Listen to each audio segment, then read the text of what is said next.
Hello दोस्तों, नमस्कार। आज हम लोग क्लास 9 मैथ्स की एक्सरसाइज चैप्टर 1 की एक्सरसाइज 1.1 का क्वेश्चन नंबर 2 देखेंगे। ये क्वेश्चन क्या कहता है, 3 और 4 के बीच 6 परिमेय संख्याएं ज्ञात कीजिए।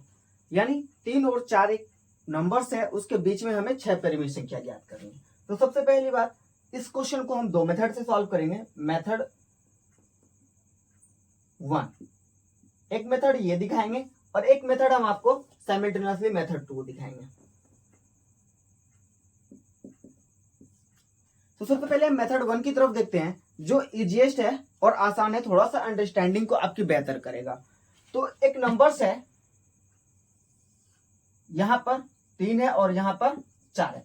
इस दोनों नंबर्स के बीच में हमें परिमेय संख्या ज्ञात करनी है। तो ये कोई नंबर्स लाइन है, ये नंबर्स लाइन का लाइन सेगमेंट है। इसमें से परिमेय संख्या भी हो सकती है और अपरिमेय संख्या भी हो सकती है। तो हमें सिर्फ परिमेय संख्या ज्ञात करनी है, अपरिमेय नहीं इनके बीच। तो एक काम करते हैं, ये दोनों पॉइंट को हम ऐड करके, फर्स्ट पॉइंट 3 + 4 / 2 7/2, दैट मीन्स यहां पर एक पॉइंट आएगा जो 7/2 का होगा। ये एक रेशनल नंबर हो गया। फिर हम इस दोनों पॉइंट को हम मान करके इसके बीच एक पॉइंट निकाल सकते हैं, इस दोनों पॉइंट को हम इसके बीच एक पॉइंट निकाल सकते हैं। तो यहां पर भी दूसरा परिमेय संख्या होगा 3 + 7/2 फ्रैक्शन सॉल्व करेंगे, 6 + 7/2 × 1/2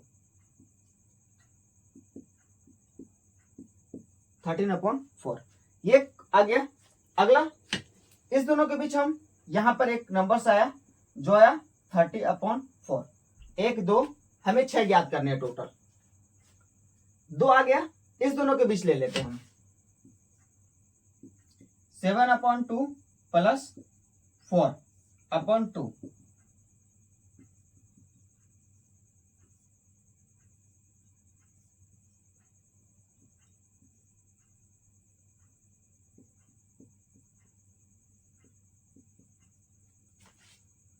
यहां तक क्लियर हो गया।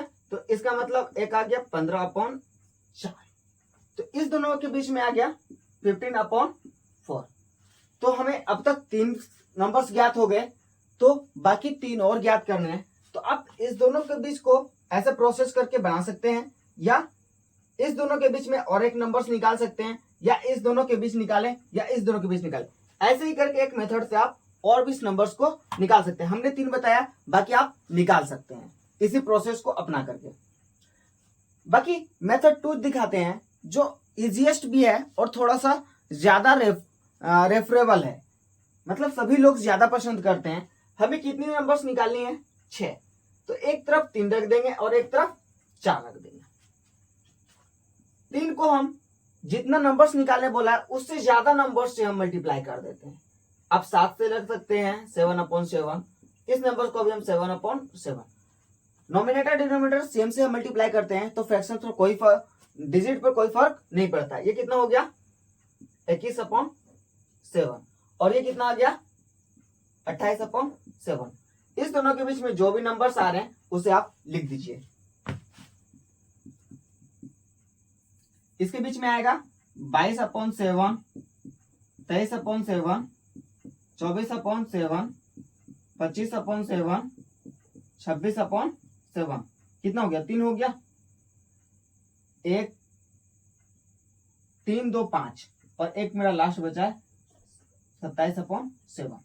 इस दोनों नंबर्स के बीच में हमारे ये नंबर्स आ रहे हैं। ये हमारे आंसर हो गए। आप रैंडम कोई भी नंबर्स ले सकते हैं, लेकिन जितना नंबर्स बोला है उस नंबर से आप ज्यादा नंबर से ही हमेशा नॉमिनेटर और डिनोमिनेटर से मल्टीप्लाई करेंगे, तभी आपको उसके बीच ज्यादा नंबर देंगे, अन्यथा नंबर्स कम हो सकते हैं वो। तो आई होप अब दोनों मेथड को समझ पाए होंगे। ज्यादा इजीएस्ट ये मेथड है, तो मोस्ट प्रोबेबली इसी मेथड को आप इस्तेमाल में लाएं, जो आसान भी है और समझ में भी आ रहा है। Thank you so much.